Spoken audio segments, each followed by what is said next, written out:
Governor Shapiro, thank you so much for taking the time. I was going over my notes, and we could sit here for hours. We won't. I know you have a schedule, but I want to begin with really the elephant in the room and the presidential race and your role in that, that it existed. President Biden, of course, leaving the race late in the game. Kamala Harris, given the nomination, she chooses a running mate from a state that a Republican hadn't won in a long, long time. The Democrats raise an obscene amount of money, and in the end, the Republicans win the popular vote, the electoral vote, the House, the Senate, and the White House. So, Monday morning quarterback, as someone who was a prime contender to be on the ticket, what happened there? It's a loaded question, I know, but your thoughts on the whole thing. Well, look, I said throughout that process that the vice president had a deeply personal decision to make as to who she wanted to run with and who she thought she could win with. In the end, Walter, I had a deeply personal decision to make as well. I love my job. I love being able to do this work for the good people of Pennsylvania. I love being able to set the tone and to go out and execute and to get stuff done, as we are here in Pennsylvania. So obviously, I had hoped that Kamala Harris and Tim Walz would win that election. But I'm very, very pleased to be here doing what I do, delivering for the good people of Pennsylvania. What could have been done differently? Do you think that Biden should have left early? Do you think he shouldn't have left at all from the race? Do you think there should have been an open primary? Is there anything that you think could have been done? I don't know. I know you call it Monday morning quarterbacking. I'm not sure how useful that is now, but I do think it is important to note where there were successes and why. And maybe that answers your question. And I assume if you feel like I didn't answer your question, you'll ask me again. But take a look at what happened on election night. Republicans had a really good night, right? They had a good night at the top of the ticket. Dave McCormick won the United States Senate race. But if you go down and look further, in our state races for legislature, despite the big swing toward Republicans, actually Democrats held on to the House, and Republicans in the Senate failed to pick up a single seat. And you got to ask yourself, okay, so why, in the work the legislature is doing with the governor, why did voters sort of return the same formula, if you will, notwithstanding the big red wave? I think it's because they like what we're doing here, because we're leading with common sense. We're leading with bipartisanship. Walter, I can't sign a bill on my desk unless it's received votes from Republicans and Democrats, just given the nature of our divided legislature.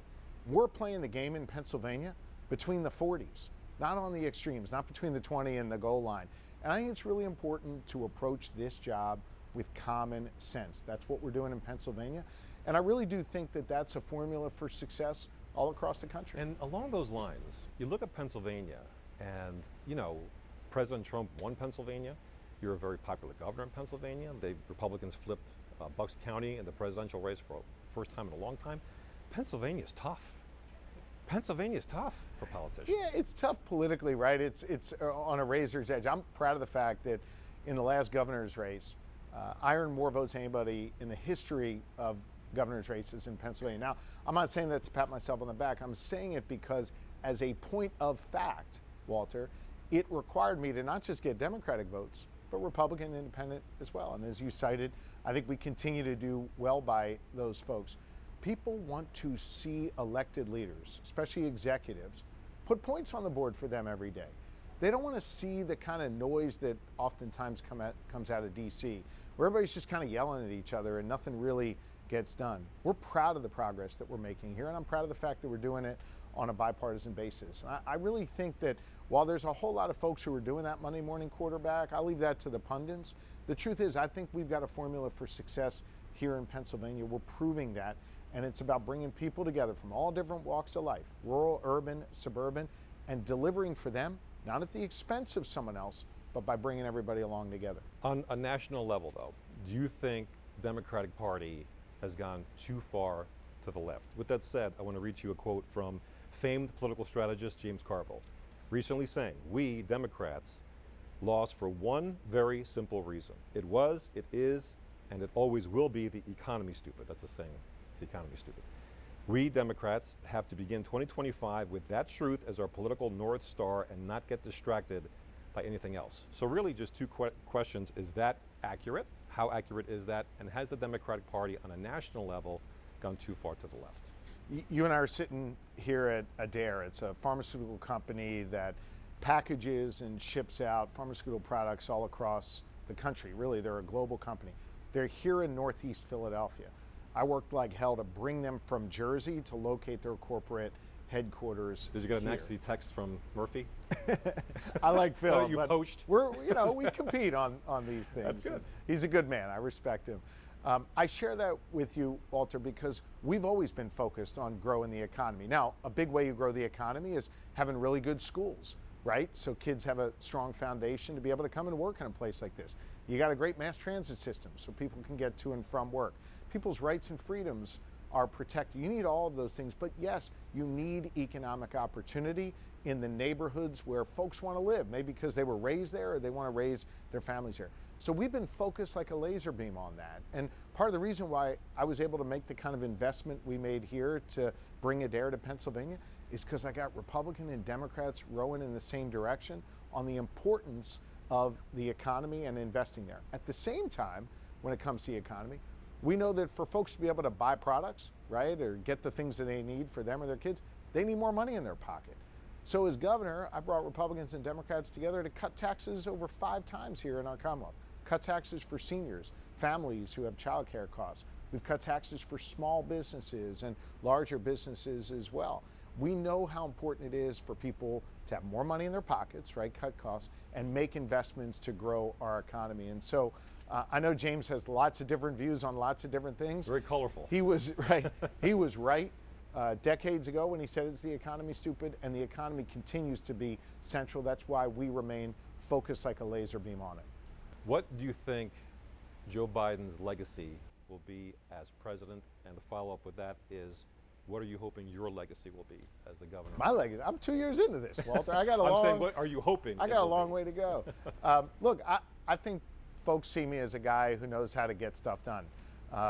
And, you know, it's kind of cool when I'm walking down the street or on someone's farm or, you know, on their main street and they'll say, yo, GSD. I mean, like, I think folks see that Pennsylvania's moving again, right? Pennsylvania's on the rise. Stuff is happening, whether it's fixing I-95 in 12 days when everybody said it was going to take months and months and months, or whether it's being able to lure a company to Pennsylvania to create over 100 jobs like the one that we're sitting in here today. I think folks see us as getting stuff done. As for the president, look, I think you got to have some time, right, and some perspective. He has seeded a lot of investments that are going to be really critical for our infrastructure, for growing our economy, particularly when it comes to chips and manufacturing, the kind of computer chips that are needed in so much of what we do. I think time will tell, but I'm grateful for the president's investments here in our Commonwealth. I promise we'll move on to things in Pennsylvania directly, but I've been wanting to ask you this for a long time.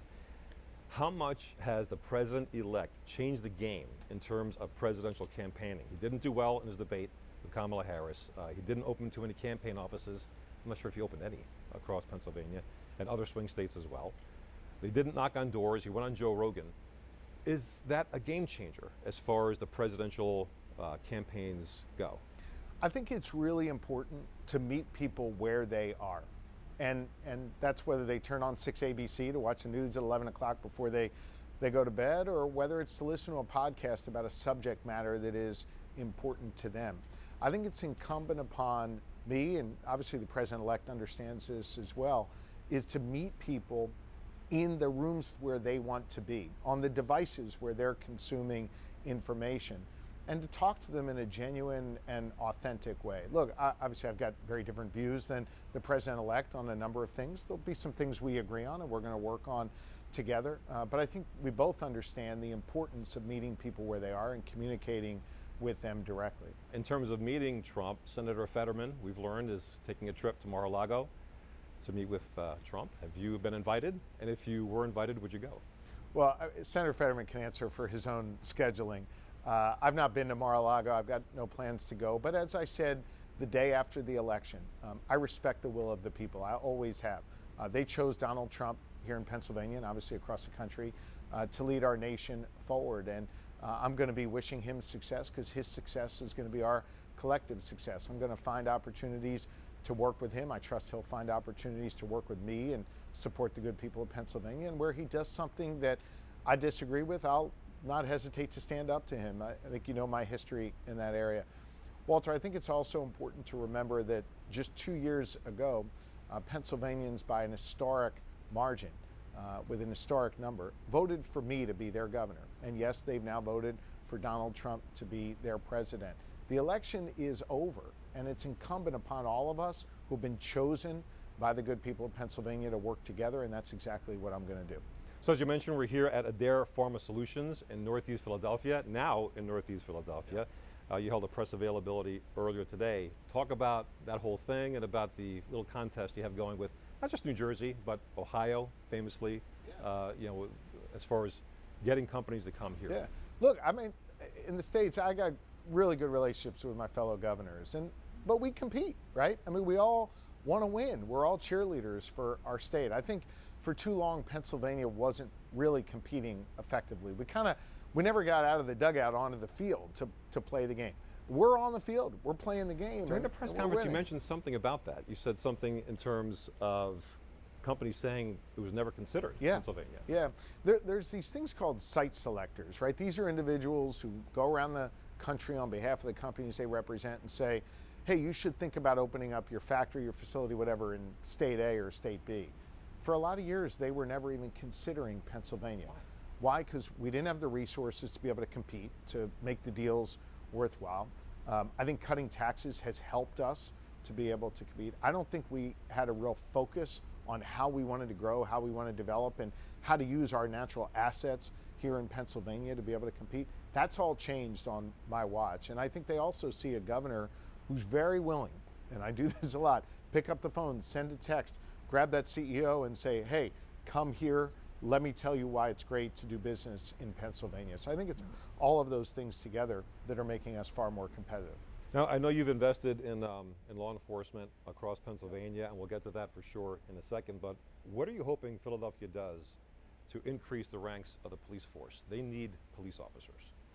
We wanted to support the recruitment and retention for municipal police departments like Philly. And so we set up a fund there, and we've been able to apply that for about 700 or so municipal police officers across the state. That's 1,500 more police officers. I think that's really important. When you want to have safe communities, you need more police. You also need to make investments in reducing crime in the community through violence prevention initiative. And we've invested over $100 million at the state level to reduce crime by working with local organizations. Walter, anybody who tells you this one thing is going to reduce crime, they're wrong. It's a whole bunch of things. And I think what we've done at the state level, increasing policing and dramatically increasing investment in these community organizations, that has helped lead to a really significant reduction in crime in the city of Philadelphia and in other communities across Pennsylvania. We're not the only game in town. I think Mayor Parker and Commissioner Bethel have done a really excellent job. I think their leadership has been critical to turning around the crime numbers in Philadelphia. They are our partners in this. I think what we've also shown is we're willing to work with anybody to create a safer street for that mom to walk her kid down. In terms of the Philadelphia Police Department, they've asked us for some relief in terms of the education requirements needed to be able to hire police officers. We've worked with Mayor Parker successfully on that. We've been able to provide more dollars and resources for the municipal police department in Philadelphia. That has helped. But I want to be very clear. Mayor and Commissioner are doing a great job. They're our partners, and we're seeing the result of the combined efforts. But you know, I mean, getting someone to become a state police officer is one thing. Getting someone inspired to become a cop in the city is tougher. I mean, that is a tougher. It is, but listen, policing is a noble profession. And I think it's really important, and I've always said this, that showing that we give a damn about our police, helping police come from the communities that they're out policing, that they look like the communities that they are sworn to protect, we think that that's really important. And so in addition to the dollars, you also have to have the attitude that we're going to believe in our police, we're going to elevate our police, we're going to make it attractive to do that work, and we're going to have their backs. Now look, police officer does something wrong, they're going to be held accountable. They should be. But we got to make sure that above all else, we're showing respect for our police. And Governor, I saved the most important question for last. I hope I don't catch you flat-footed on this one. What are the chances the Eagles make it to the Super Bowl when you consider that the Lions are playing lights out in the NFC, even with all their injuries? This is the question that people want to know about. Yeah. Look, I think you go into the playoffs and you want momentum and you want good health. And I think the Birds have both. Obviously, last week didn't really matter as much, although we got the W against the Giants, who suck, by the way. But it was it was still a good win. But everybody's healthy, right? Jalen's back from concussion protocol. That's really important. And we were a hot team going into the playoffs. Remember last year, we were not a hot team going into the playoffs. Frankly, we're like the team on the other side of the state where they kind of limped in after a few losses. Though I hope the Steelers can shake that off and do well. I feel really good about the Birds' chances, and I think an NFC Championship game against the Lions is going to be epic. But I like our team. I think we got the best offensive line in the NFL, which is so critical for Saquon to get going and for Jalen to have the time he needs. You can't win without a good offensive line and a good defensive line. And that's something. That's it. Everything else is just window dressing. How he gets that. He has always invested in both lines. And we're strong on both sides. I think we've probably got the best defense in the NFL. So look, I'm a homer, right? But I also think if you look at this analytically, we're in a really, really strong position to make a great run. But what you can't do, and you know this, you used to play football, you can't be focused on that NFC Championship or the Super Bowl. We got to beat Green Bay on Sunday, and they got to focus on that game first. Nothing but one-game seasons from this point. That's it. Single elimination tournament. You work the whole season to perfect your game for that single elimination tournament, and the Birds have put themselves in. Eagles, Bills, is that what you're thinking? I like Josh Allen. I think he knows how to win, and I hate to admit it because of what they did to us in the Super Bowl a couple of years ago. The Chiefs know how to win. We don't talk about it. Chiefs know how to win. So I think they got probably 3 teams on the AFC side who could come out. I think the Chiefs, the Bills, and I do think the Ravens are tough, man. They're just a tough team to play. They're fun to watch, for sure. They are. Governor Shapiro, thank you so much. Great to be with you, Walter. Thanks.